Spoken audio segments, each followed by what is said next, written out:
स्वागत। पुनः एक बार इस 11वें सत्र में आप सभी महानुभावों का स्वागत है।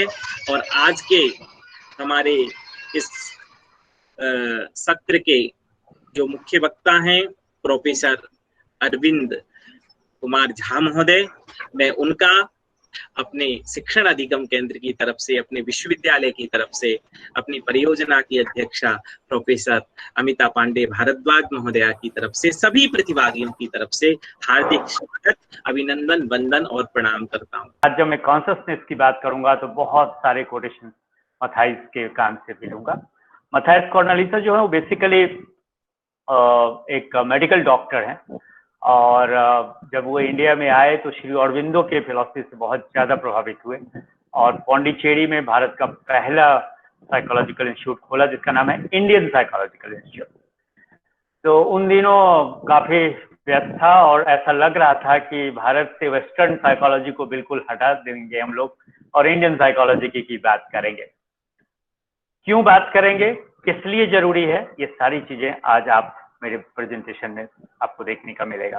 तो टीएलसी के डायरेक्टर और मेरे अभिन्न मित्र प्रोफेसर अमिता पांडे भारद्वाज जी ने मुझे ये टॉपिक दिया था, पर्सनालिटी एंड कॉन्शसनेस। दोनों के बारे में थोड़ी बात कर दूं कि जब पहली बार एनसीटी ने अपना जर्नल लॉन्च किया था जिसका नाम अन्वेषिका था और उसमें जो मेरा सौभाग्य था कि इंडियन साइकोलॉजी के पॉइंट ऑफ व्यू से पर्सनालिटी, लर्निंग और कॉन्शसनेस को मिला के मैंने वो पेपर लिखा था और वो छपा था और उसमें प्रोफेसर अमिता पांडे भारद्वाज जी का भी पेपर था और भी बहुत सारे लोगों के पेपर थे। लेकिन वो मेरी प्रारंभिक यात्रा थी, उसके बाद उसमें काफ़ी कुछ जोड़ने का मौका मिला और फिर वो यात्रा चलती रही। तो आज कल की तरह आज भी मैं अपने 3 पुस्तकों पे आधारित बात को आपके समक्ष रखूंगा। सबसे पहले न्याय दर्शन, एपिस्टेमोलॉजी एंड एजुकेशन। हालांकि इसमें बेसिकली एपिस्टेमोलॉजी और एजुकेशन है, लेकिन कहीं कहीं रेफरेंस व्यक्ति, मनुष्य, आत्मा, शरीर सबके बारे में है। दूसरा जो बहुत ही सेलिब्रेटेड हैं यूनाइटेड स्टेट्स ऑफ अमेरिका की ऑथर अनीटा वुल्फॉक और पूरी जिंदगी उन्होंने एक ही किताब को रिवाइज करती रही, उनके किताब को इंडियन एडॉप्शन और इंडियनाइज करने का मौका मिला, जिसमें हम लोगों ने ये दिखाने की कोशिश की कि उन मनोविज्ञान को भारतीय संदर्भ में कैसे पढ़ा जा सकता है, जिसका इस पुस्तक का नाम है फंडामेंटल्स ऑफ एजुकेशनल साइकोलॉजी। और ये मौका मुझे प्रोफेसर गिरीश्वर मिश्रा की वजह से मिला जब वो लंदन में विजिटिंग प्रोफेसर थे। उसी समय उन्होंने एक ईमेल लिखा था कि हम लोगों को ये काम करना चाहिए, एक अच्छी पुस्तक है और भारत के पाठकों को मिलेगा, तो फिर ये काम किया। उसके बाद जो अभी मैंने नाम लिया था प्रोफेसर के रामाकृष्ण राव, प्रोफेसर आनंद परांजपे, प्रोफेसर अजीत दलाल, इन तीनों ने मिलके जो 5 साल तक हम लोगों ने पूरे भारत में, हम जैसे और भी बहुत सारे लोग, उसमें 100 लोग से ज्यादा जुड़े थे उस ऑर्गेनाइजेशन में, और Indian psychology, handbook of Indian psychology छपी, जिसमें मेरा एक पेपर लिया। पहले तो लिया गया कि इंडियन साइकोलॉजी का एप्लीकेशन इन एजुकेशन क्या है। वो बुक इन्फिनिटी फाउंडेशन को छापना था, लेकिन किसी कारण बस वो मेट्रोलाइज नहीं हुआ। तो फिर प्रोफेसर के रामाकृष्ण राव, प्रोफेसर आनंद परांजपे और अजीत दलाल, इन लोगों ने बीड़ा उठाया कि हम खुद एडिट करेंगे और भारत के जो लोग इंडियन साइकोलॉजी में लिखते पढ़ते रहे, सोचते रहे, उनको मौका मिलेगा। और इन लोगों ने मुझे भी मौका दिया और ये पत्र मैंने कई जगह पढ़ा, तो फिर उसको ठीक करके पर्सनालिटी के नाम से, पर्सनालिटी इन इंडियन साइकोलॉजी के नाम से ये पेपर और ये पुस्तक कैम्ब्रिज यूनिवर्सिटी ने छापा है। तो इन तीनों में जो भी बात आज मैं आपसे कह रहा हूं, इन तीनों ही पुस्तकों में मैं पहले ही कह चुका हूं, उसका एक समरी फॉर्म आपको आपके समक्ष रखूंगा। So what I will be doing, I will be talking firstly Indian psychology, what it is, from where it gets its content and the direction as well. Then I'll move over to personality in Indian psychology and then consciousness in Indian psychology, and finally I'll conclude and I'll try to talk about its implication perspective also, friends. So let me start with the Indian psychology. I would like to say that the Indian thought presented in orthodox, as I said last time, that the six school thoughts, people call it orthodox, and other are called unorthodox, like Sufism, Jainism, Buddhism, because it takes a lead away from the six schools of thought. So Indian thought presented in orthodox as well as unorthodox schools is a well integrated and cohesive. कल भी मैंने कहा था कि इसको compartmentalise करना बड़ा मुश्किल होगा और वो अच्छा नहीं होगा. Perhaps that is why it is too difficult to categorize it either into a particular name or a discipline. And therefore, my humble request to all of you will be that any kind of compartmentalization would be totally demeaning, and if there is any such move, it may distort its integrality, which is represented in various schools of thought. So, Indian psychology, for me, is a treasury of very rich analysis of psychological process of, number one, mind-body interaction, how mind and body interact. Second, methodology of controlling mind, how mind can be controlled. Methodology of controlling the indriyas, how can we control our senses, our attention, our chit and memory, our intelligence and perception, emotion, motivation, cognition, and development of attitude, self-analysis, and introspection. Not only these, friends, in Indian psychology, people have also talked about the power of prayer and meditation, that how and when it acquires healing power, and it helps you to heal if your body is wounded, if your soul is wounded, or above if your mind is wounded or manas is wounded. So yoga, consciousness, personality, guidance and counseling, self-actualization and self-realization. You talk anything and you keep all these schools of thought in front of you, you'll get the solution. So they encompass the whole spectrum of human life and bring out a systematic analysis of different aspects of reality, friends. The text of Upanishads, Vedas, Brahmins, Aranyakas, Mahakabha and Puranas, along with folk literature from different parts of India, offer a repertoire of wisdom and insights, friends. So in short, what I would like to say is that the Indian worldview and its assumptions and methods about human reality do have potential to contribute very significantly.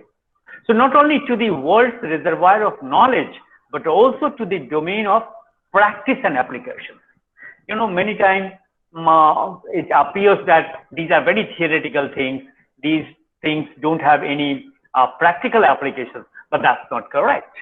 And when I'm saying the applications for solving the personal and social and educational problems. So Indian psychology finds, but before I present my ideas, I would like to assert, without mincing my words, with full assertion and full conviction, that Indian psychology finds its roots in Indian philosophy. I repeat, Indian psychology finds its roots in Indian philosophy, with its belief in the vast potential inherent in the human being. So it has the know-how to raise the consciousness of a human being, which is a focal point from any perspective for human well-being, friends. So the Indian schools of thought give profound and intuitive insight into the human condition. And psychology is there to help you to improve your condition. So they also provide practical methods, as I said, to find love, joy, and peace, which it claims are within the individual. You know, we always seek outside, but it claims that no, you are the seat of all these things. So these qualities are considered to be aspects of one's true self, of pure consciousness. And that's why, thanks to Professor Amita Pandey-Bharadwaj, who thought of a topic which is a combination of both, that the personality and the consciousness. If you divide consciousness, or if you take out consciousness out of personality, personality will not remain a personality. So in Indian thought, what is a person? Because before we talk about personality, we must understand who is this person is. And when we are referring an individual as a person, what does it mean?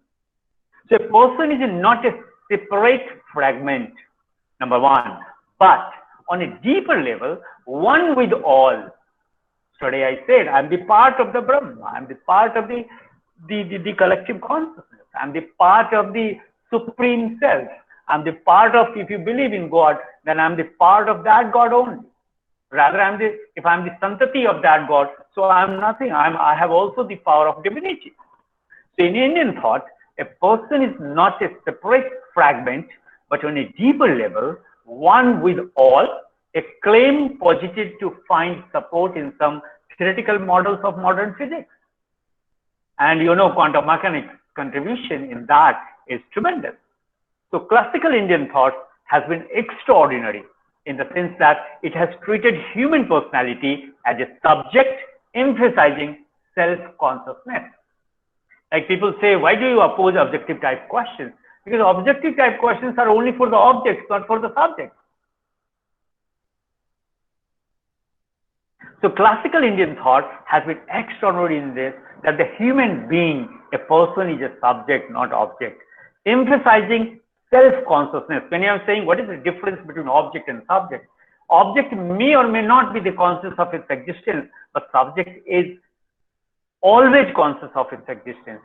And that's why the emphasis is on self-consciousness, free will, and self-determination as its exclusive endowment.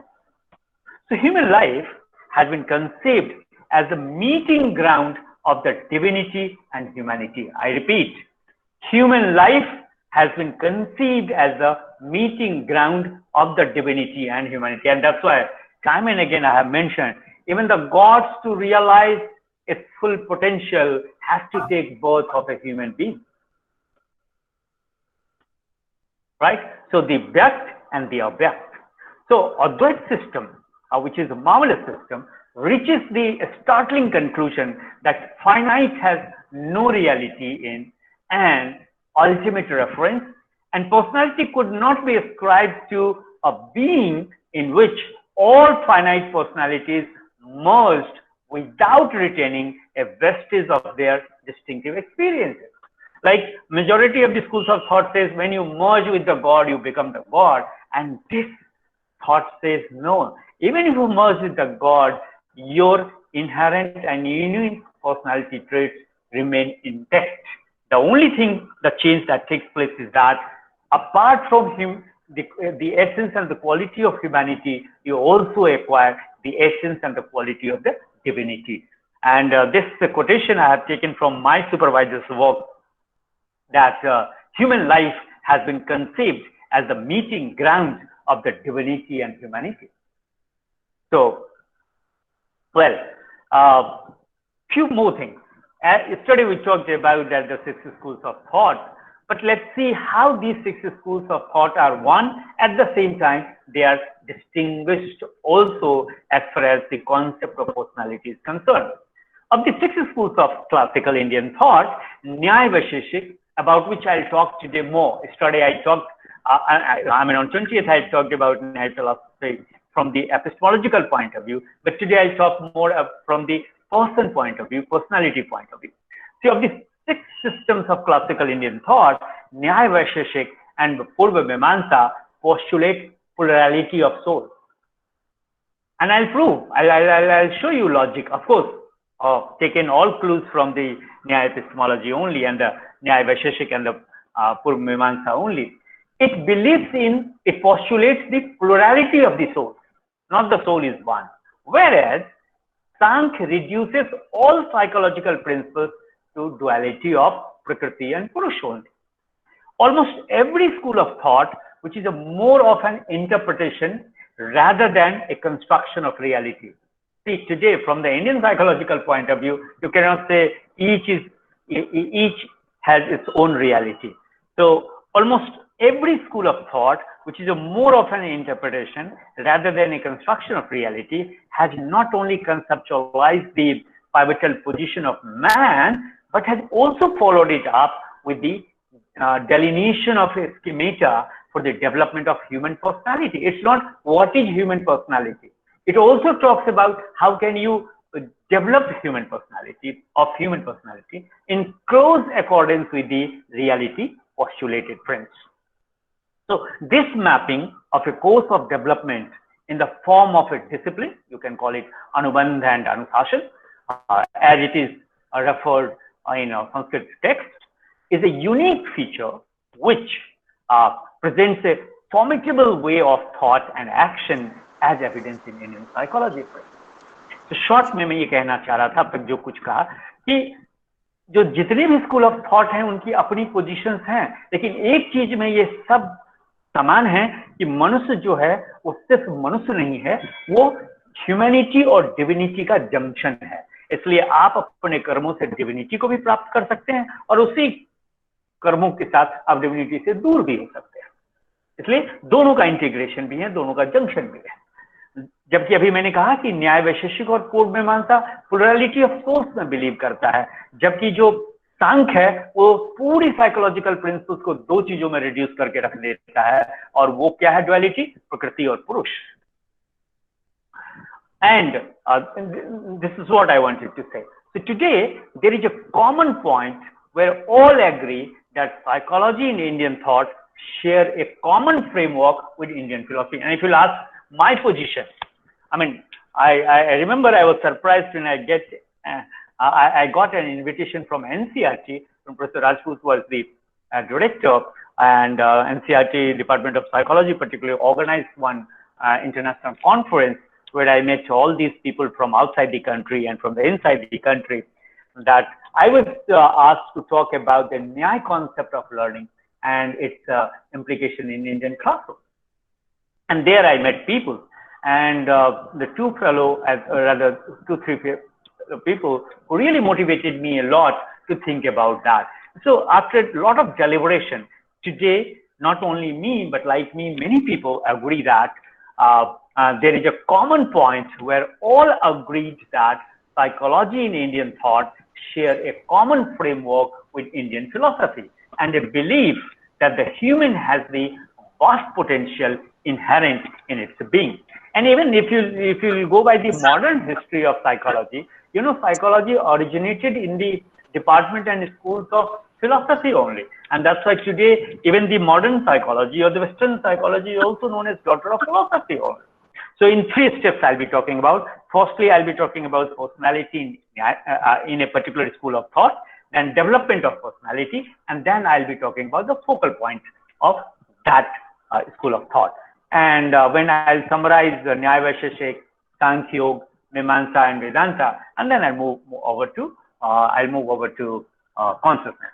So let me start with personality in Nyaya Vaisheshik. You know, this is the philosophy in which I have spent maximum time of my life to understand this.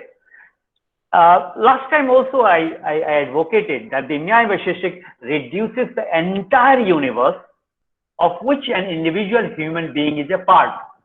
That day I said that I am nothing but I am the part of the entire cosmos, the entire universe, not universe but the cosmos. But the Nyaya Vaisheshik reduces the entire universe of which an individual being is a part into 9 categories of padarthas. Like though there are 16 padarthas, it claims that if you have the knowledge of the 16 padarthas, you get liberated. But as far as the human being is concerned, is the 9 padarthas and classifies all existence under them. So these categories are what? These categories are substance. In Sanskrit Vangmaya, it is called dharma, attribute, guna, activity, karma, generality, saman, individuality, vishesh, inherence, samvay, non-existence, abhav, soul, atma, and mind, manas. See, the God is not there. Manas is there, mind is there, soul is there. And rest of the 7, if you go by that, there also will not find any mention of God, right? So out of the 9 substances which serve as a substrata of all, the first 7 serve as the material cause of nature, without, and the last 2 provide a peek into human existence and personality.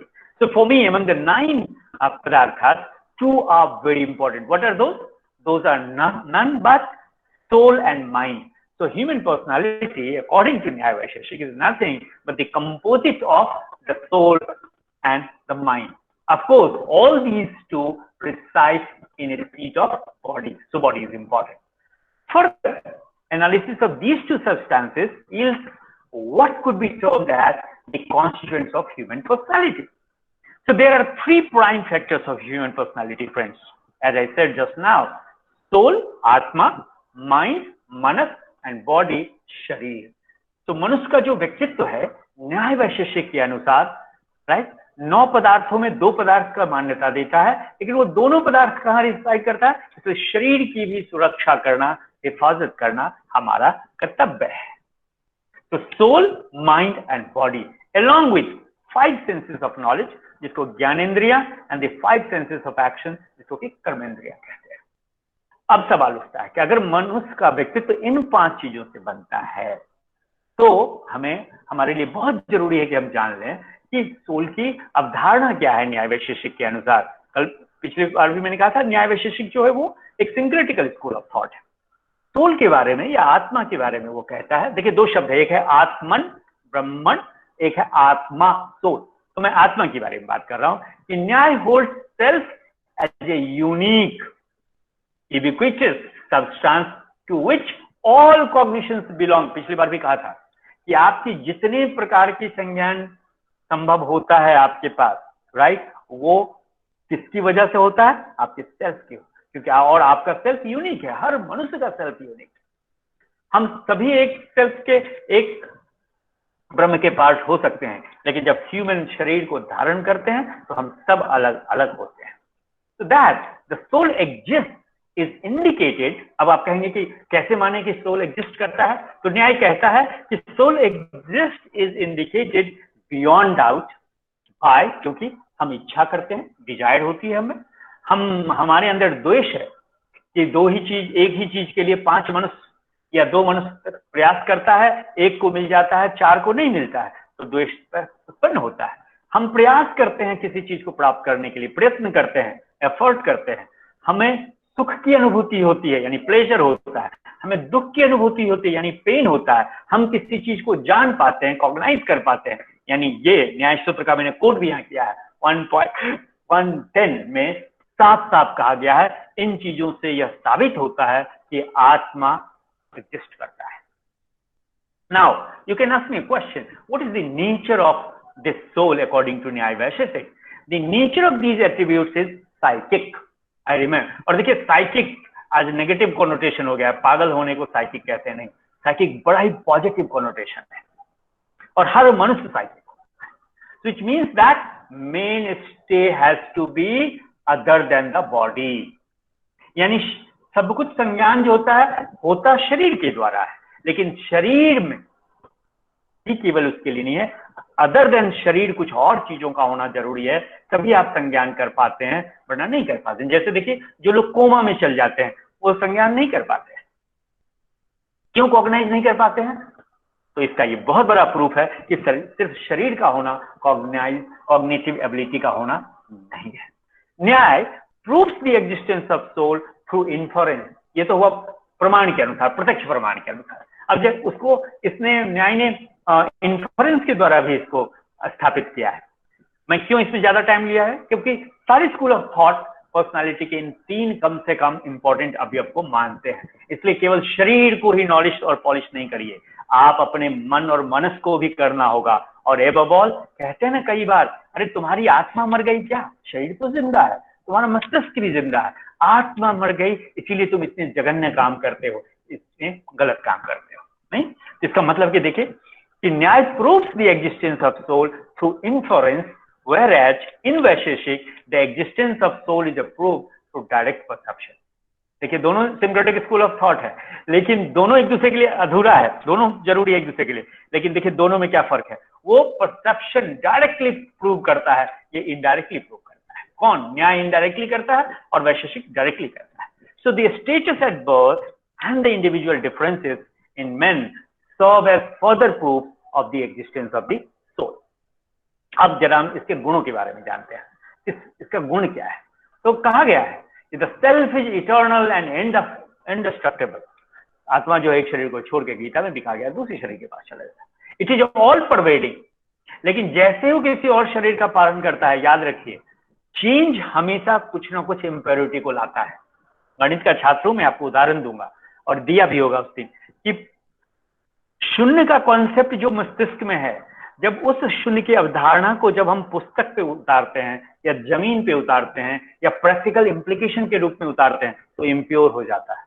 ठीक उसी तरीके से self जब बदलता है अपना शरीर, impurity उसमें भी आती है और इसीलिए वो अलग अलग हो जाता है। So the self is eternal and indestructible and it is all pervading.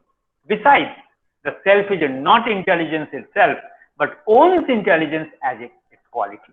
यानी उसको भी इंटेलिजेंट, अपने आप में इंटेलिजेंट नहीं है लेकिन उसमें बुद्धि होने का गुण है, तो बुद्धि के द्वारा सेल्फ चीजों को ऑर्गेनाइज करता है। यानी इंस्ट्रूमेंट चाहिए। It is the seat of ahankara, पिछली बार भी बात किया था, ego sense. It is the knower, the subject and not mere knowledge and the object. तो सेल्फ को नोअर भी कहा गया। इसलिए जब हम कहते हैं कि अरविंद या हम कहते हैं कि मोहन या हम कहते हैं श्याम या इकबाल या पीटर, ये जानता है, ये नोर है, इसका मतलब उसका सेल्फ नोर है। It is neither the body nor mind और senses but what controls them. आप लोगों ने ये प्रश्न मुझसे पूछा नहीं था, जबकि मैंने आपसे कहा था कि आप मुझसे पूछिएगा ये, तो मैंने सोचा आज मैं इस चीज को इसमें डाल ही दूं। तो it is neither the body nor mind और senses, then what is there? It is what controls them and synthesizes their operations, friends. It is what controls them and synthesizes the operations. It acts as a unifying factor of all types of cognitions and actions. I repeat, soul acts as a unifying factor of all types of cognitions and actions, friends. Fine. अब हम थोड़ा आगे चलते हैं। Self थी बहुत सारी चीजें, लेकिन समय भी बचाना है। अब मैंने पहले कहा था कि सोल और माइंड और फिर हम शरीर पे आएंगे। माइंड क्या है? न्याय वैशेषिक के अनुसार कहता कि mind refers to the totality of inner organ. देखिए हाथ, मुंह, नाक, कान बाहर से दिखता है, ऑपरेट सब माइंड में ही होता है। नहीं, मॉडर्न साइंस भी कहता है कि अगर आपके न्यूरॉन का परम्यूटेशन और कॉम्बिनेशन अगर 0.001% भी बदल जाए तो आप नॉर्मल से अब नॉर्मल हो जाएंगे, सामान्य व्यक्ति सब पागल हो जाए। उसमें कुछ अगर, और ऐसा नहीं है कि न्यूरॉन्स के परम्यूटेशन कॉम्बिनेशन बदलने से हमेशा गलत ही होता है, बहुत अच्छा भी होता है। मैं कम से कम वर्ल्ड के 5 पर्सनालिटी को जानता हूं जिनको एक्सीडेंट होने के बाद, ऑफकोर्स लिटरेचर से ही पता चला है, होने के बाद उनकी मैथमेटिकल एबिलिटी एक्स्ट्राऑर्डिनरी हो गई कि जो सामान्य लोग गणितीय ऑपरेशंस को नहीं देख पाते वो सब कुछ देख लेता था। So it is through the instrumentality of the mind that a person is able to receive thought and thought that eventually influence the soul. इसलिए कहते हैं ना, जैसा आप सोचते हैं वैसा आप बन जाते हैं, जैसा कर्म करते हैं वैसा आप बनते जाते हैं। The appearance and non-appearance of knowledge on contact of the self with the senses and the objects are the mark of the existence of mind. कोई आपसे पूछे कि न्याय वैशेषिक के मुताबिक कैसे हम दिखाएंगे कि हम, जैसे सोल को हमने दिखाया कि सोल एग्जिस्ट करता है, माइंड कैसे एग्जिस्ट करता है? तो इसका उत्तर देता है न्याय वैशेषिक के लोग, कैसे देते हैं कि the appearance and non-appearance of knowledge on contact of the self with the senses and the objects are the mark of the existence of mind. So knowledge appears only when mind ascends. आप रास्ते पे चले जाते रहिए, लोग आपके बगल से गुजर जाते हैं, अगर आपका माइंड उस पर नहीं देता, अरे मैंने आपको देखा ही नहीं, तो दूसरा कहेगा हाँ लेकिन मैंने आपको देखा, हाँ आप लॉस्ट थे अपने आइडिया। यानी माइंड, आपका शरीर भी था, आत्मा भी था, सब कुछ था, माइंड कहीं और अटेंड कर रहा था। इसलिए न्याय वैशेषिक कहते हैं without mind the direct contact of the soul with the senses would lead us to a strange situation of perceiving many things simultaneously. इसलिए सोल और व्यक्ति का कांटेक्ट, वस्तु का कांटेक्ट होने से केवल ज्ञान नहीं हो जाएगा, right?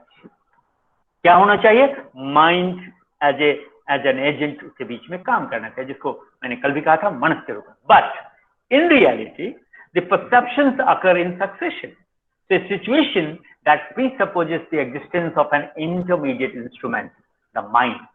Therefore, friends, mind functions as a coordinator between the senses and the soul. और इसको भी इटर्नल सब्सटेंस माना गया है. It is not all pervading, लेकिन ये सोल की तरह ऑल परवेडिंग नहीं है. क्यों? It is not all pervading because it does not have simultaneous perception. Soul simultaneous perception कर लेता है, लेकिन होता क्या है, आपको नॉलेज क्यों नहीं होता है? क्योंकि आपका माइंड उसको अटेंड नहीं कर पाता है, क्योंकि माइंड साइमल्टेनियस घटनाओं को एक साथ नहीं कर पाता. जैसे 1000 कलर हम आपको दिखा दें और हम आपसे पूछें कि 5वें नंबर पे कौन सा कलर दिखाया और 7वें पे कौन सा दिखाया और 10वें, अनटिल अनलेस कि आप एक्स्ट्राऑर्डिनरी सेंसेस है आपकी माइंड की एबिलिटी, आप नहीं बता पाएंगे. So this very fact leads to the position that each body has its own mind. It means that each individual has his or her own way of looking even at the same thing. इसलिए किसी को एक colour बहुत खूबसूरत लगता है, दूसरे को वही कलर बहुत अच्छा नहीं लगता है. किसी को लाल कलर बहुत पसंद है, चटकीला, किसी को अरे नहीं, क्योंकि उसके जो माइंड सुंदरता के रूप में उसको परसीव नहीं करता, उसको सफेद पसंद है, किसी को गेरुआ पसंद है. So mind is atomistic and it has no magnitude and it is indestructible and eternal like an atom. उसके बाद besides body and other objects of perception constitutes the objective world. चलिए अब जरा देखते हैं कि इनका जो सिंक्रेटिक स्कूल था वो वैशेषिक माइंड को क्या कहता है. Vaisheshika characterise mind as a fickle and restless. Important ये भी मानता है, इंपॉर्टेंट वो भी मानता है, लेकिन देखिए डिपार्चर है, कहता है नहीं ये अस्थिर रहता है, रेस्टलेस रहता है, फिकल है. So this quality of mind blunts the intuitive power of the soul and weakens the hold of the latter on the former, that is the mind. But this empowers with volition. The soul is able to retain its overall hold over mind. इसलिए अगर soul आपका powerful है तो mind को आप control किए रहेंगे. And this restraint of the internal organ is what is called योग. राइट? तो अब सवाल उठता है कि जरा शरीर के बारे में देख लें कि शरीर क्या है. क्या केवल कसरत करने से शरीर बनता है? शरीर को किस तरीके से न्याय वैशेषिक ने देखा है? देखिए ये सवाल आप जरूर मुझसे अंत में पूछिएगा, क्योंकि सवाल किसी यूनिवर्सिटी के सिलेक्शन में मुझसे पूछा गया और मेरा सिलेक्शन भी वहां हुआ. तो मैंने बाद में उनमें से जो मिले उनसे पूछा कि क्या आप मेरे उत्तर से संतुष्ट थे. तो बड़ा अच्छा है. I will tell you what is difference between personality in Indian thought system and personality in Western thought system. शरीर क्या है? शरीर is an important factor of human personality, composed of the 4 basic elements of earth, water, fire and air. And it is the site or locus of volition. Senses and objects, इसलिए सब कुछ इसी में स्थित है. For example pleasure and pain, ये न्याय सूत्र का 1.111 में यही कह रहा है. So sentiments are also located in the body which experiences them. इसलिए अगर आपका वेन्स खराब हो गया, न्यूरॉन्स का कोई पार्ट खराब हो गया, तो शरीर फिर काम नहीं करता है. So the body is the field or vehicle of the soul's experience because the movement towards the acquisition or avoidance of an object takes place in the body. And also because the efficiency of the senses depends upon and varies according to the health or disease of the body.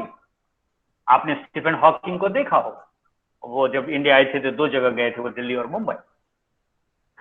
तो body control नहीं कर पा रहे थे. Genius brain है, genius mind है, कमाल की किताबें लिखी हैं. नहीं,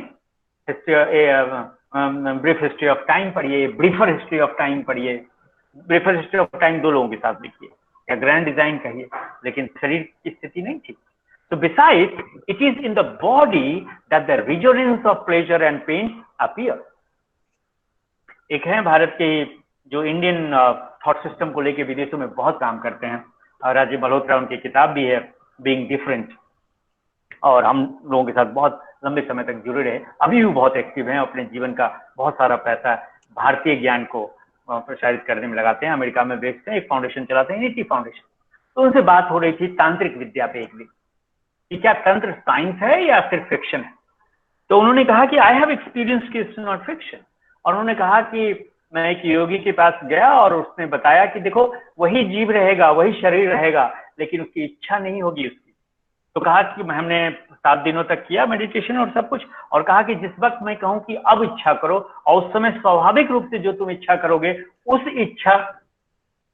वो इच्छा कभी भी तुम्हारी डिमांड नहीं करेगी कि उसकी पूरी हो। ओके, बात होती रही और मैंने कहा मीठा यानी स्वीट, और कहा अब मुझे स्वीट की जरूरत ही महसूस नहीं होती है, खत्म हो गया। And that's why intellect. तो अब हम चलते हैं बुद्धि के ऊपर। इंटेलेक्ट, बुद्धि, अकॉर्डिंग टू गौतम, कल भी हमने कहा था कि इंटेलेक्ट एंड एप्रीहेंशन, जिसको बुद्धि और उपलब्धि कहा गया है, इंटेलेक्ट एंड नॉलेज, ज्ञान, आर सेम। मतलब वो तीनों को एक ही साथ लेते हैं, बुद्धि कहिए, उपलब्धि कहिए, ज्ञान कहिए। So intellect serves as an agent and a product for soul. So being identical with knowledge, it is nothing but manifestation of object, and it is a reality corresponding to the objective world.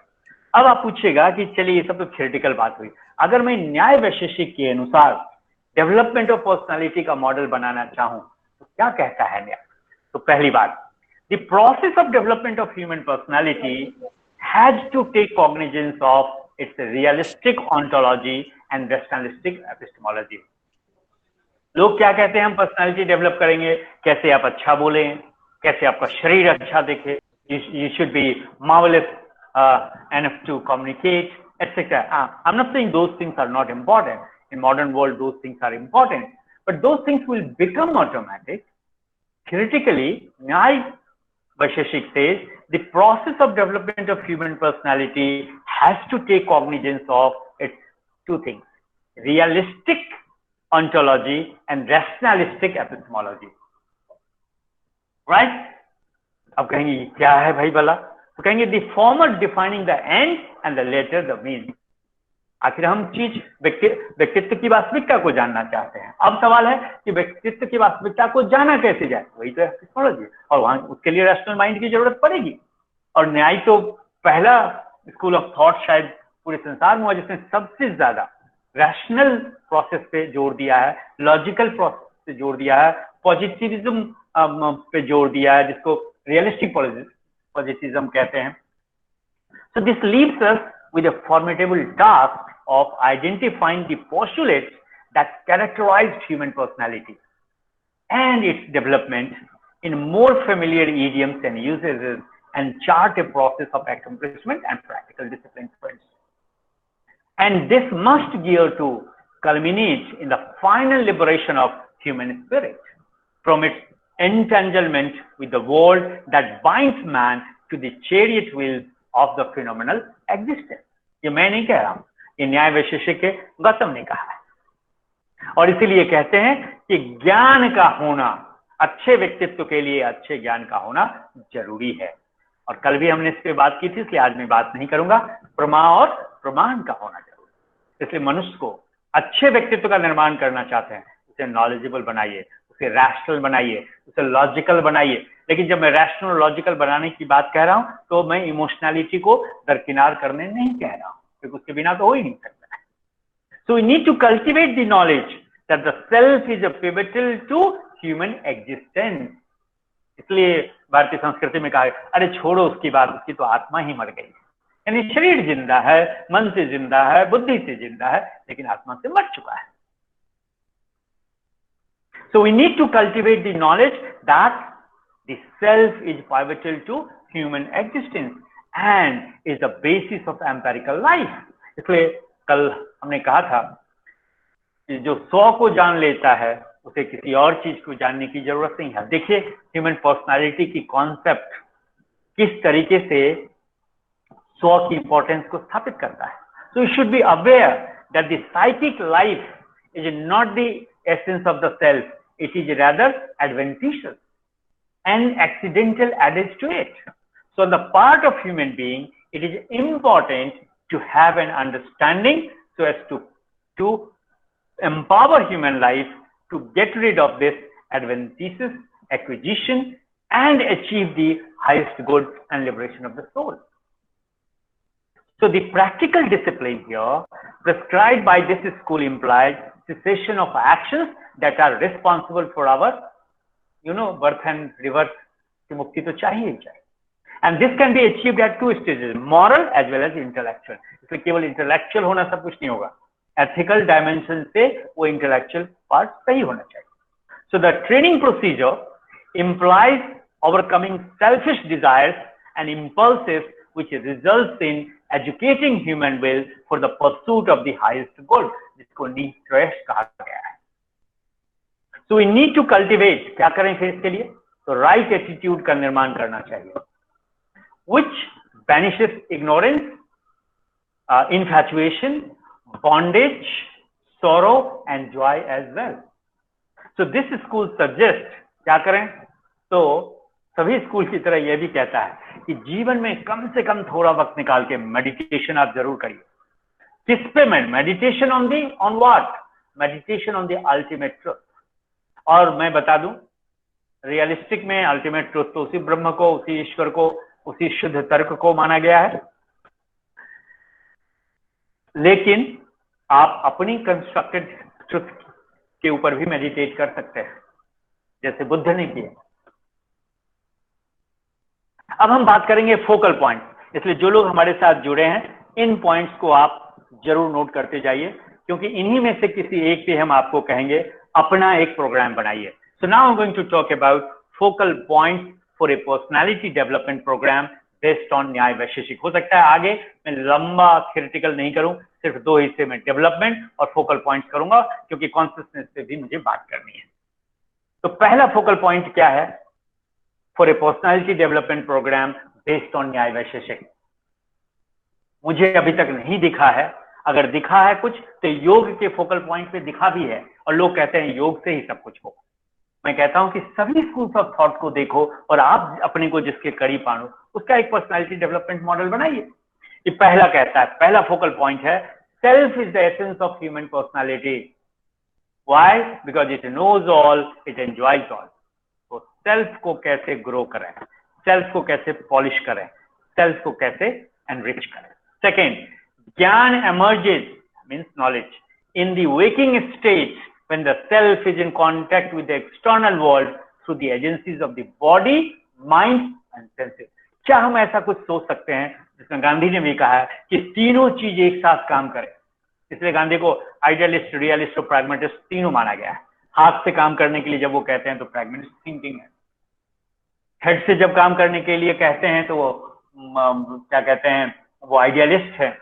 और जब heart से काम करने के लिए कहते हैं तो वो कहीं ना कहीं रियलिस्ट. तो आइडियलिस्ट, रियलिस्ट एंड प्रैग्मेटिस्ट तीनों हैं. नहीं. तीसरा, human personality is epigenetic in character. क्या मतलब होता है epigenetic? It comes into existence only when the self establishes A functional relationship with its adjunct and the external world. इसलिए सेल्फ है, अगर इस सेल्फ ने संसार के साथ अगर इसने फंक्शनल रिलेशनशिप नहीं स्थापित किया है तो ह्यूमन पर्सनालिटी नहीं बनेगा. इसका मतलब हुआ व्हेन इट इज इंटेलिजाइज्ड, इसको इंटेलिजाइज करना होगा, इसी को फंक्शनल रिलेशनशिप कहा गया है. चौथी बात, human personality is not fully pre determined. देखिए, लोग कहते हैं कि मॉडर्न साइकोलॉजी ये बात कहती है, नहीं, जिसमें नेचर वर्सेस नर्चर का काफी लंबा डिबेट है कि व्यक्तित्व तो बना बनाया मनुष्य लेके आता है या व्यक्तित्व को बनाता है. न्याय वैशेषिक बड़ा साफ कहता है, चौथे पॉइंट पे मैंने लिखा है कि human personality is not fully predetermined. It is educable in the sense that it is fully expose to new dispositions through the instrumentality of manas which serves as the carrier of संस्कार. इसलिए उन संस्कारों को, जो संस्कार आपको मिले हैं, उस पर अगर आप काम नहीं करेंगे, उस पर आप मेहनत नहीं करेंगे, उसको इंटरलाइज नहीं करेंगे, उसको बढ़ने और ग्रो करने का मौका नहीं देंगे, तो आपका व्यक्तित्व पूर्णता को नहीं प्राप्त करेगा. देखिए, साफ लिखा हुआ है. पांचवा पॉइंट, जो हमने निश्रेष्ठ की बात की थी, कहता है कि निश्रेष्ठ means the highest good and अपवर्ग भी कहा गया है इसको. The escape and emancipation from the pleasures and the suffering. Suffer करिए, हर कोई सफर करता है, लेकिन सफरिंग के बाद तुरंत आपको क्या करना है कि उसको रैशनल सोचना है। प्लेजर को भी एक्सपीरियंस करिए, लेकिन हमेशा प्लेजर की तलाश में नहीं रहना है, जैसे हमेशा सफरिंग के मोड में आपको नहीं रहना है। कैसे दोनों से निकल के आप सामान्य स्थिति में आ जाते हैं। तो it constitutes the twin ideas of human existence. छठा focal point, the development of human personality is achievable through the pursuit of a discipline which successively moves along the course which is ethical as well as intellectual। मैंने पहले ही कह दिया था, ये छठा focal point है। जब आप पर्सनालिटी का मॉडल, डेवलपमेंट मॉडल बनाएं तो आप इस पॉइंट को रखेंगे। What is that? Ethical as well as intellectual. कल मैंने कहा था कि जितनी इंटेलेक्चुअल एक्ट है, पर्टिकुलरली जो लॉजिकल और रैशनल एक्ट है, वो एथिकल भी है। कभी मौका मिलेगा या कभी अमिता जी करेंगे तो कम से कम लोग जिनका संस्कृत वाङ्मय में और भारतीय दर्शन में अनुभव है, उनके साथ मैं बात करना चाहूंगा। क्योंकि मुझे institute of highest Buddhist studies Banaras में जहाँ गया था, तो मैं इसी मुद्दे पे पास किया, तो बाद में मुझे लगा कि अरे इस पे तो और बात करने की जरूरी है। So which includes the knowledge of the prameya and the pramana means both. So the discipline also includes development of right attitude and the intuitive perception. इसलिए न्याय वैशेषिक के अनुसार अगर व्यक्तित्व के मॉडल को, ह्यूमन पर्सनालिटी को डेवलप के लिए बनाने जाते हैं, तो उस मॉडल में ये 6 पॉइंट्स होने चाहिए। कौन कौन? सेल्फ का पॉइंट, ज्ञान का पॉइंट और पर्सनालिटी की एपिजेनेटिक पॉइंट। चौथे नंबर पे हमने कहा कि ये प्री डिटर्मिन्ड नहीं है, ये इसको नॉरिश्ड यानी कर्म करना पड़ेगा, नहीं करेंगे तो नहीं होगा। पांचवा निश्रेयस का पॉइंट, और छठा जिसको हमने कहा अभी आपको कहा कि जो एक डिसिप्लिन को फॉलो करते हुए करना होगा, जिसको मूव फ्रॉम दी प्रमेय और प्रमाण दोनों को लेना। यानी अगर एक वाक्य में आप मुझे कहें कि 6 पॉइंट को एक में मिला दो, तो हमारा आत्मा जब तक नॉलेजेबल नहीं होगा, इंटरनलाइज सेल्फ नहीं होगा, और निश्रेयस की स्थिति में नहीं पहुंचेगा, और ट्रू पर्सनालिटी को जो हर मनुष्य के पास एबिलिटी है वो रियलाइज नहीं कर पाएगा। चलिए अब जल्दी से हम सांख्य और योग, इसकी थियरी का पोर्शन छोड़ते हैं, ठीक है, और सीधा हम आते हैं कि इसके फोकल पॉइंट क्या है। ठीक है, क्योंकि पिछले दिन भी मैंने बहुत सारा समय ले लिया था और आज शायद लंच का टाइम भी होगा। सांख्य योग में Sankhya explicates reality with the help of 2 principles, जैसा अभी मैंने कहा, पुरुष और प्रकृति। तो while प्रकृति is assumed as the primordial matter, dynamic yet devoid of consciousness, Purush is postulated as a spiritual entity which is all consciousness but without any activity। अब देखिए कितनी बढ़िया है, एक में चेतना है, एक में उसमें कर्म नहीं है, जिसमें कर्म है उसमें चेतना नहीं है, इसलिए दोनों का मिलन जरूरी है, पहली बात। दूसरी बात, human personality should be assumed to be the outcome of the interaction between these 2 eternal principles। प्रकृति और पुरुष का इंटरैक्शन ही सही व्यक्तित्व के निर्माण में सहायक हो सकता है। And the universe and its setup are all manifestations of प्रकृति। ठीक है, और इसकी एक बात मैं बता दूं, कहेंगे इसमें साइकोलॉजी क्या है। तो जब हम 3 गुणा की बात करते हैं, in which equilibrium which gets disturbed by the proximity of Purush, this marks the beginning of evolution of the world। So with Prakriti providing the objective psychosocial basis, Purush leads consciousness and intelligence to the objective basis। इसलिए personality के साथ साथ consciousness का बात करना भी जरूरी है। चौथा फोकल पॉइंट इसका है, the biography of human personality starts with the interaction, जिसके लिए सही शब्द का प्रयोग किया गया है संघात। संस्कृत वाङ्मय में और खासकर वैशेषिक में संघात, सांख्य और योग ने इसका उपयोग किया है। तो संघात ऑफ पुरुष एंड प्रकृति, इसलिए हमारे मॉडल में पुरुष और प्रकृति की संघात यानी इंटरैक्शन का भरपूर मौका होना चाहिए। क्यों? क्योंकि एक में चेतना है तो उसमें कर्म करने की एबिलिटी नहीं है, जिसमें कर्म करने की एबिलिटी है उसमें चेतना नहीं है। तो the subjective and objective dimension of the phenomenal existence.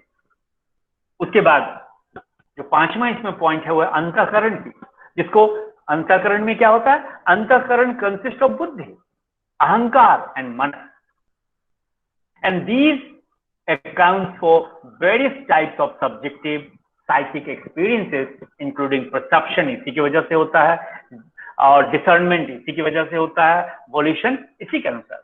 इसलिए अंतःकरण का विकास भी पर्सनालिटी डेवलपमेंट का एक माध्यम है। छठा point, the human personality has an autonomous existence, it enjoys reality at the phenomenal level and it's ultimate source being the unconscious प्रकृति एंड ऑल कॉन्शियस पुरुष। इसलिए कॉन्शियस और अनकॉन्शियस दोनों, और कहते भी हैं, देखिए फ्राइड ने तो 3 लेवल पे ले गया। ईगो, आपको अगर याद हो, ईड ईगो एंड सुपर ईगो। और बाद में अगर एक व्यक्ति जो Indian thought system, Indian psychology से सबसे ज्यादा प्रभावित है, जिनको मैं बहुत पसंद करता हूं, आइडलर ने थोड़ा सा चेंज दिखाया है, लेकिन बेसिकली कार्ल यूंग ने दिखाया है।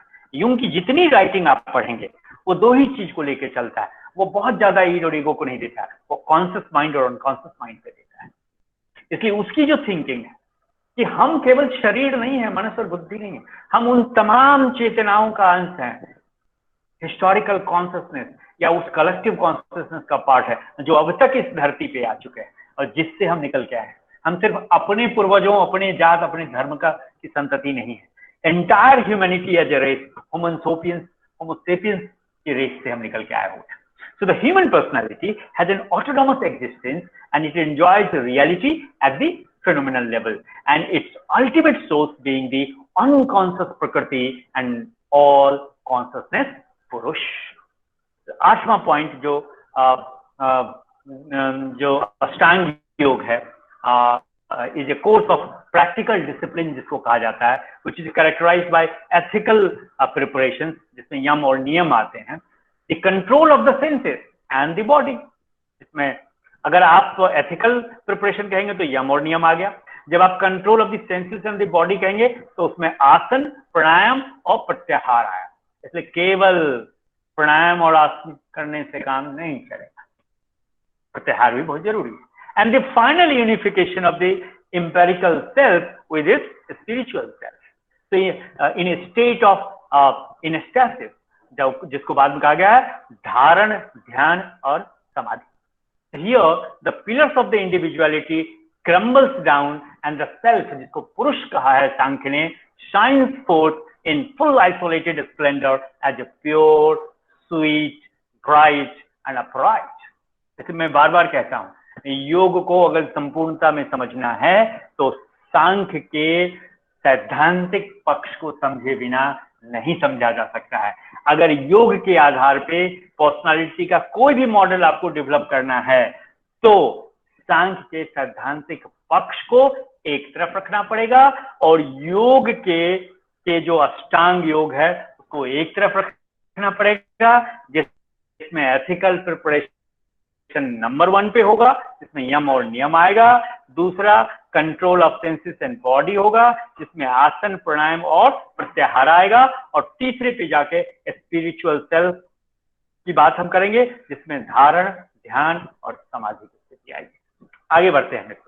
मीमांसा क्या कहता है, मैं छोड़ता हूं इसका थियोरेटिकल हिस्सा और सीधा हम इसकी डेवलपमेंट ऑफ पर्सनालिटी पे आते हैं।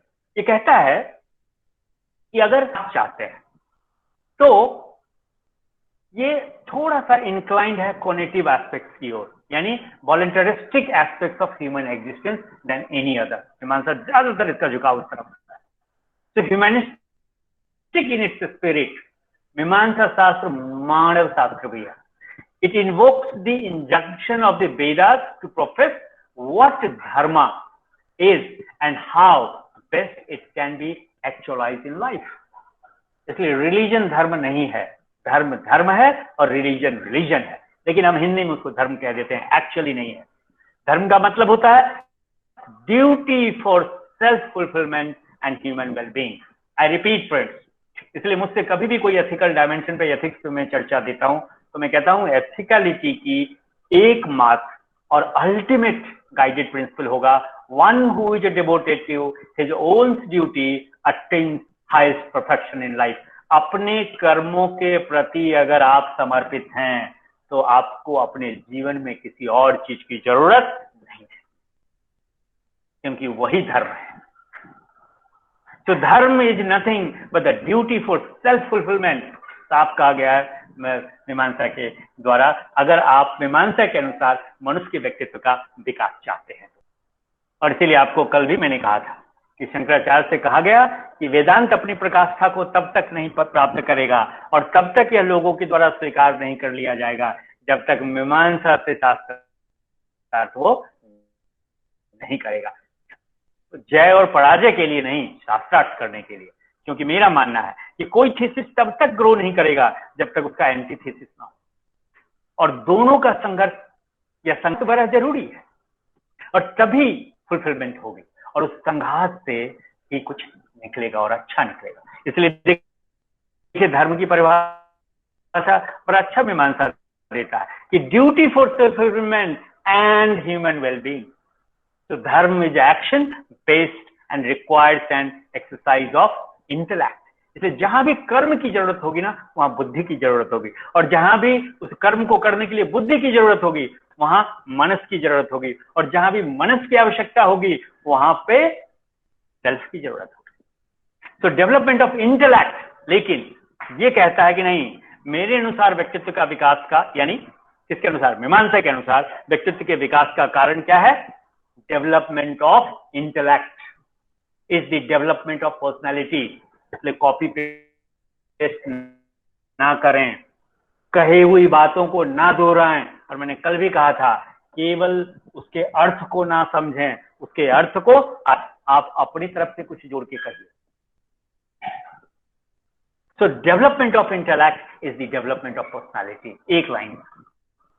So dharma is visualized as a great sacrifice, which is the highest of actions, which carries social consciousness as well as individual consciousness. और अगर आप यज्ञ की साइकोलॉजिकल प्रोसेस पे कभी आपको मौका मिले तो आप जीवन में पढ़िएगा। तो यज्ञ की जो साइकोलॉजिकल प्रोसेस है उसमें दोनों तरह की कॉन्शियसनेस को ध्यान में रखा जाता है, individual conscience and social consciousness, दोनों ही। तो human personality is a race on the props of action. कर्म के बिना मनुष्य के व्यक्तित्व का विकास संभव नहीं है। कॉन्स्टिट्यूटिंग धर्म, लेकिन उसमें धर्म होना चाहिए। कौन सा कर्म? धर्म आधारित कर्म। और धर्म क्या है? फिर दोहराता हूं, जो बहुत अच्छा लगता है इसके बारे में बात करना, duty for self fulfilment for entire human wellbeing. इसलिए अगर मैं ग्रो नहीं करता हूं बुद्धि से करूंगा, लेकिन जब मैं हो जाऊं तो मेरा आधार होना चाहिए, मेरे व्यक्तित्व के आधार पे अब मैं दूसरों की मदद करूं कि वो भी उस व्यक्तित्व को हासिल करें। ह्यूमन पर्सनालिटी मतलब कर्म की भी प्रधानता है। So the necessary transformation takes place in an individual's life through the agency of apurva, which is postulated in Mimamsa as an imperceptible, unseen potency accumulated as a result of karma. कर्म ही जो पूजा कहा गया है गीता में, जो आपको मिलता है वो किसी और दर्शन से नहीं, वो मीमांसा दर्शन का परिणाम है। पर्सनालिटी इन वेदांत में 3 चीजों की बात की थी, और उसमें मैं वेदांत का जो सबसे अच्छा मॉडल पर्सनालिटी का है वो है पंचकोश सिद्धांत के आधार पे, और जिसको अंग्रेजी में 5 लेवल्स ऑफ ईच भी कहते हैं। अन्नमय कोश, प्राणमय कोश, मनोमय कोश, विज्ञानमय कोश। देखिए पहला है कि Vedanta emphasises on its ontology of personality that reduces all dualistic and pluralistic entities to one ground source, that is the Brahman. इसलिए दोनों को ही ये कहता है रखने के लिए। दूसरा कहता है वेदांत holds that all is a Brahman and he is a pure existence, consciousness and bliss. So the phenomenal world is simply an avas, seeming reality, a vivat, something that appears to be existing as a real, and the world is a phenomenon, an apparent reality, and it dies not having a normal reality. So man is not different from Brahman, the highest reality. Ultimately everything merges into Brahman. चौथी बात ये कहता है कि अद्वैती approaches ब्रह्मन through self realisation. इसलिए उस व्यक्तित्व को वो सही व्यक्तित्व मानता है, या व्यक्तित्व के विकास का वही मॉडल सही मॉडल होगा जिसमें मनुष्य को सेल्फ को रियलाइज करने का मौका मिले। and that is the result of the knowledge of the differences between the reality and the appearance. Vedanta recommends 4 disciplines, जिसको कि साधना चातुर्दश कहा गया है, for the fullest development of personality, which are discriminative knowledge होना चाहिए, renunciation, the ethical principle and the longing for liberation. यानी उस model में इन चारों चीजों की स्कोप होनी चाहिए. The conception of personality in Vedanta is true to its metaphysical mainstay, that is, human personality has only empirical existence. I repeat, only empirical existence. What does it mean? It means his or her true personality is embedded in impersonality. यानी जो दिखता है वैसा ही है, जो नहीं भी दिखता है उस व्यक्तित्व का वो भी ऐसा हो सकता है. और सातवां इसका पॉइंट है, the knowledge which is intuitive rather than empirical or rational is that. देखिए यही डिपार्चर है न्याय वैशेषिक से वेदांत का. the knowledge which is intuitive, irrational knowledge की बात नहीं कर रहा है, rather than empirical or rational is itself the culmination of the ideal developed personality. यानी मनुष्य का वो व्यक्तित्व, वह मनुष्य जिसने इंट्यूटिव नॉलेज की एबिलिटी को डेवलप कर लिया है, उसी का व्यक्तित्व विकसित हो चुका है. However, Visishtadvait considers this knowledge of the self as a stepping stone for reaching the final unification of Atman and Paramatma. So the true approach to acquire Paravidya is through graded practice of Shravan, Manan and Nididhyasana. खैर, अब मैं चाह रहा था कि इन सबको summarise करूं और समराइज करने के बाद आपके समक्ष रखूं, लेकिन वो वक्त लेगा, लेकिन थोड़ा सा समरी कर ही लेते हैं. See, according to Vedanta, personality is a combination of matter and spirit, and it is a form of Brahman, a microcosm in a macrocosm. ब्रह्मन को इस तरह से देखा गया है, मैक्रोकॉस्म के अंदर जो माइक्रोकॉस्म है वही ब्रह्मन है. So the embodied self is the knower, experiencer and the doer, and therefore the author of her empirical personality. मैं स्वयं में अपनी empirical personality को का क्रिएटर हूँ, मेकर हूँ. क्यों? क्योंकि मेरा सेल्फ ही देखता है, जानता है यानी ज्ञान, नोअर है, अनुभव करता है यानी भोगता है, एक्सपीरियंसर है, कर्म करता है यानी डूअर है, करता है, and therefore I am the author of my personality. The conception of existence consciousness belief as the ontological triune allows greater freedom and expression to the origins of human thought, which is a non-dualistic. So these three have direct correspondence with the, आप सबको पता है, मैं दोहराना चाहूंगा क्योंकि session हो चुका है, सत, चित और आनंद जो मिलके सच्चिदानंद कहलाता है, which provides the general profile of human being. क्या क्या यहाँ पे सत्य क्या है? जीवात्मा, allowing individuals acts of volition, disposition, samskaras and वासनास to determine its uniqueness. और सभी वासनाएं गलत नहीं होती हैं. So a microcosm epitomizing the connotation of the macrocosm, the ultimate reality, what is that ultimate reality? The transcendental self. चलिए, मैंने कहा था कि पर्सनालिटी की बात तब तक अधूरी रहेगी जब तक कि उसमें चेतना की बात ना की जाए, क्योंकि हमने सोल और सेल्फ की बात की है. तो अगले 5 से 7 मिनट में हम इसको करेंगे, 10 मिनट में कंक्लूड करेंगे और खत्म करेंगे.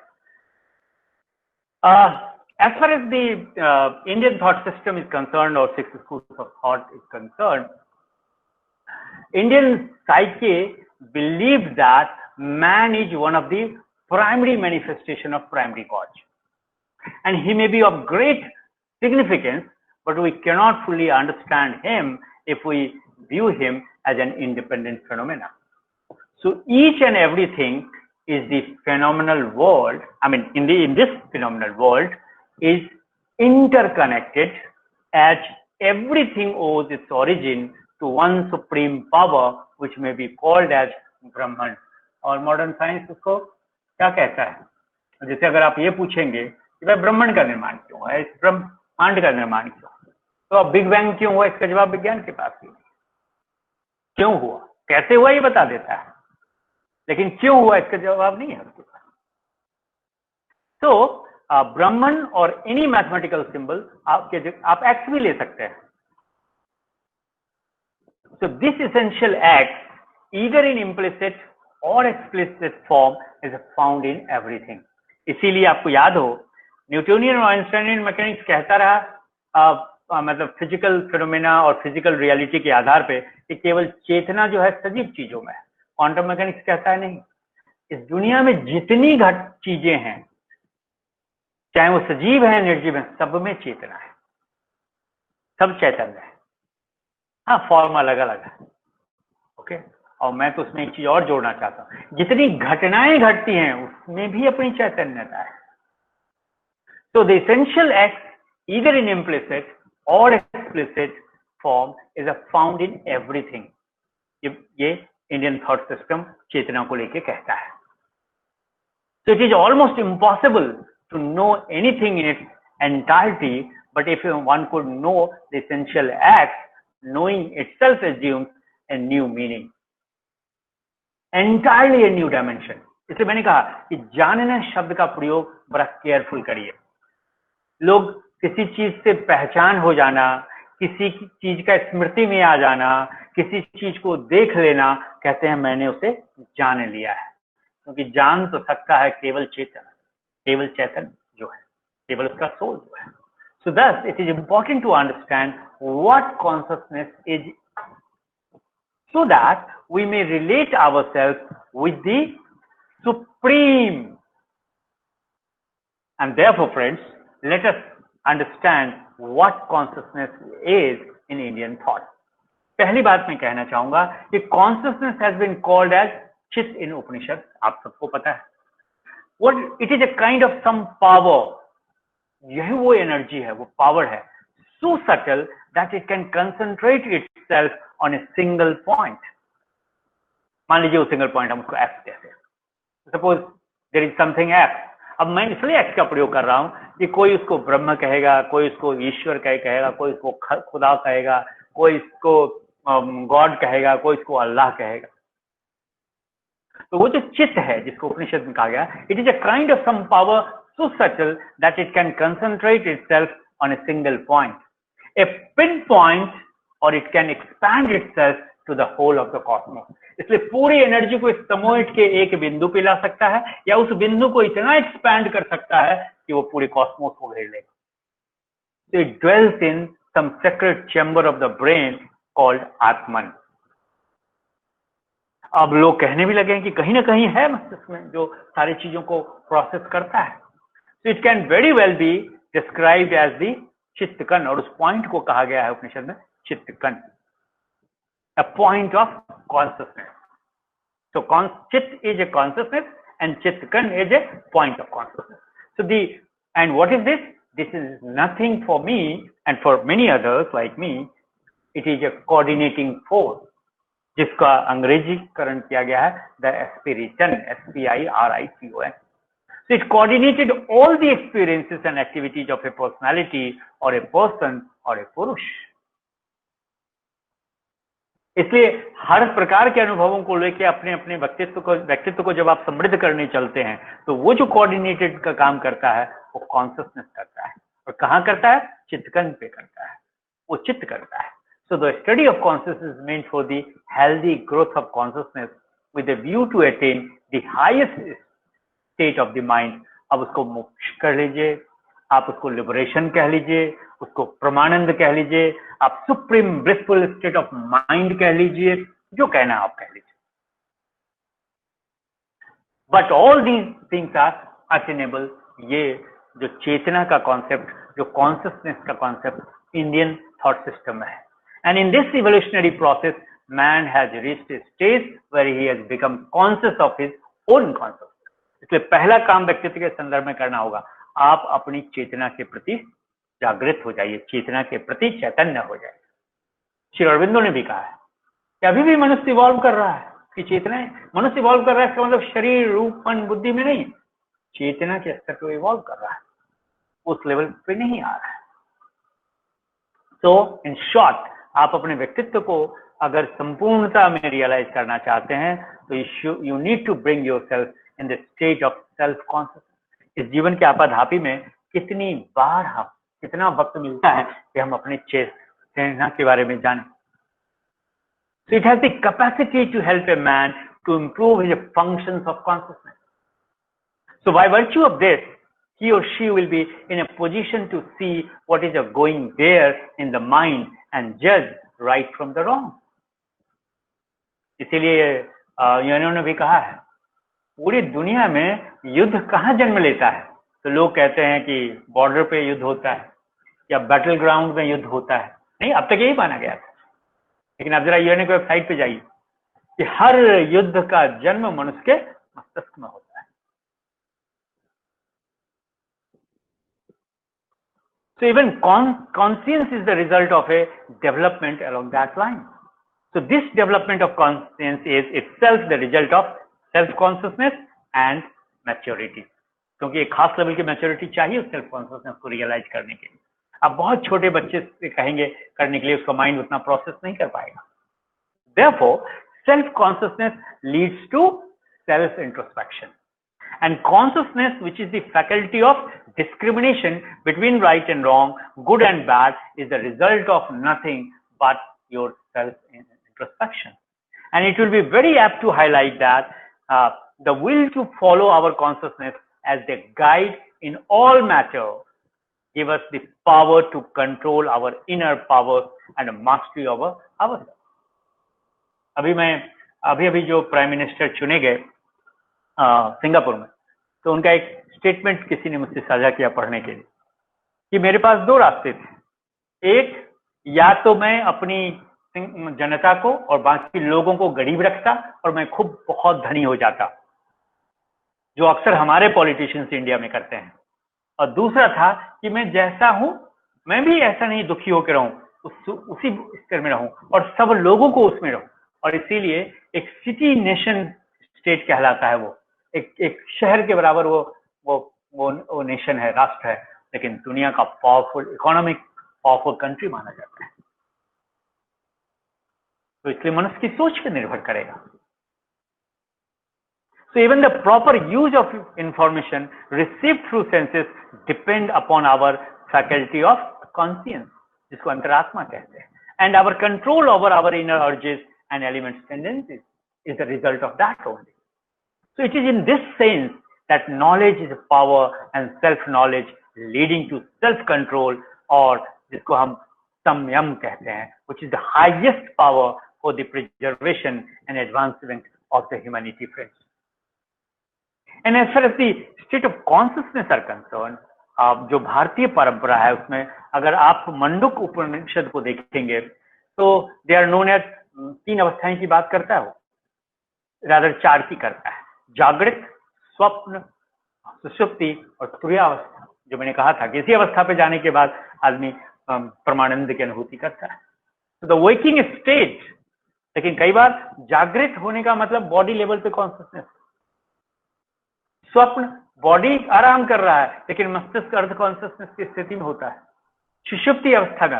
लेकिन जब आप उस अवस्था में जाते हैं, हम लोग तब सुषुप्ति अवस्था, the waking state when our mind and intellect are active and we have the complete awareness of our surrounding is known as जागृत अवस्था।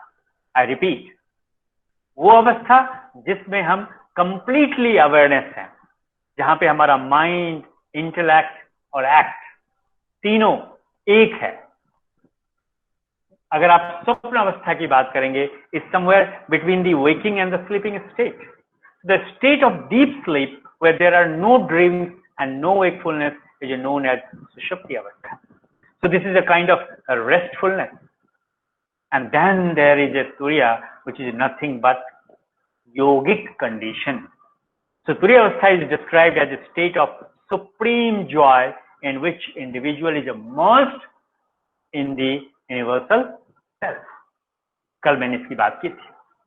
उसी में अगर आप तुरीयावस्था की स्थिति को लेंगे तो भाई अनुभव कौन करता है मनुष्य के अंदर इन अवस्थाओं पे जाने के लिए? तो कहता है जीवात्मा, मेरे अंदर का जो जीवात्मा है वो अनुभव करता है, ए काइंड ऑफ यूनियन। और जीवात्मा कुछ नहीं है, it is a kind of union, A communion and oneness with परमात्मा इन तुरीयावस्था। Therefore, it can be asserted and highlighted or underlined that without any doubt that this is a state of consciousness in which individual consciousness submerges into universal consciousness, which is a one and ended. And here, separateness is not experienced, but only oneness is experienced. And in this state, हम भी oneness को अनुभव करते हैं. सामाजिक स्तर पे देखेंगे तो जात के आधार पे, धर्म के आधार पे, क्षेत्र के आधार पे, भाषा के आधार पे, आइडेंटिटी के आधार पे, प्रोफेशन के आधार पे, जेंडर के आधार पे. So in this state, there might be a simultaneous double consciousness of being one and at the same time meaning. And in this simultaneous consciousness, there could be pure delight, जिसको तुरीय अवस्था कहा गया है, pure joy and supreme bliss of merger in the universal, along with the creative ecstasy of manifestation. Now, the question arises, what suitable measures is required to have understanding and development of consciousness?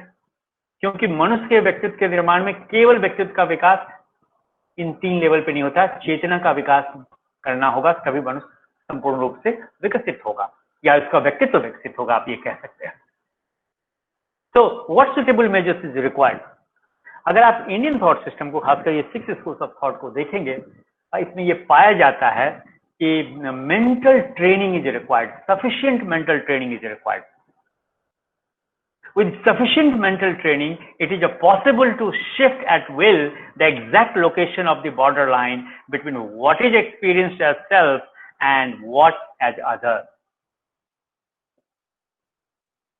And it is clear that the natural human condition in which one identifies with the body and with those vital and mental processes that are bound to the body is far from optimal, and that much can be gained by shifting the borderline further inward. और इसमें अगर आप सांख्य को देखेंगे consciousness के बारे में कि कैसे चैतन्य मनुष्य बन सकता है, तो Samkhya stresses that line of demarcation between the self and the world should be shifted as far as inside as possible. यानी संसार की ओर से अपने अंदर की ओर लाना ही चैतन्य होना होता है. और उसके लिए जो तरीका बताया गया है, जैसे अभी भी हमने बात की वेदांत में भी, कि सेल्फ इंट्रोस्पेक्शन या सेल्फ ऑब्जर्वेशन कह लीजिए. आप पूरी दुनिया को ऑब्जर्व करेंगे तो फिजिकल और मटेरियल रियलिटी को जानेंगे. जब सेल्फ को ऑब्जर्व करेंगे तो आप अपनी रियलिटी को जानेंगे. और जिस दिन आप अपने सेल्फ रियलिटी को जान जाएंगे, क्योंकि सेल्फ रियलिटी उसी अल्टीमेट रियलिटी का पार्ट है, उसको जान पाएंगे. So the self observation opposite to the external observation prevalent in positive science by the pure witness consciousness developed in the Indian thought is a completely different and unique frame. इसलिए मनुष्य के व्यक्तित्व को conjunction of या union of divinity with humanity कहा गया है. इसलिए ये बिल्कुल अलग है. So when one stands back and separates one's center of identification from the mind as a whole, one arrives at a state of relaxed concentration from which one can watch one's inner psychological processes with complete freedom and detachment. यानी आप अपने को ही अपने से अलग करके देखना, वो इंट्रोस्पेक्शन है. जैसे कल हमने बात की थी कि जानने का क्या अर्थ है. जान मैं ही रहा हूं, लेकिन मैं अपने शरीर से अलग हट के जिसको जान रहा हूं उससे कांटेक्ट करता हूं, और फिर वो सिग्नल हम अपने तक भेजते हैं. जैसे डिफरेंशियल कैलकुलस की अवधारणा को जब आप देखेंगे तो वही है कि कोई वस्तु स्टैटिक अवस्था में तो गति कर रहा है, हम जान जाएंगे, लेकिन वही वस्तु स्वयं भी गतिमान है और वो गतिमान पिंड पे आश्रित है. तो कल्पना करिए कि मुझे एक चींटी जो चल रही है, एक बॉल चल रहा है, उसके ऊपर एक चींटी है, वो भी वॉक कर रही है, तो उसकी स्पीड कैसे निकालेंगे, उसकी वेलोसिटी को कैसे कैलकुलेट करें? आगे बढ़ते हैं. So one can arrive at a level of disinterestedness that is not inferior to the level of objectivity that is cultivated by the physical world. और ये मैं नहीं कह रहा, ये मैथायस कॉर्नेलिसा ने अपने राइटिंग में लिखा है, मैंने कॉर्नेलिसा को ही कोट किया है.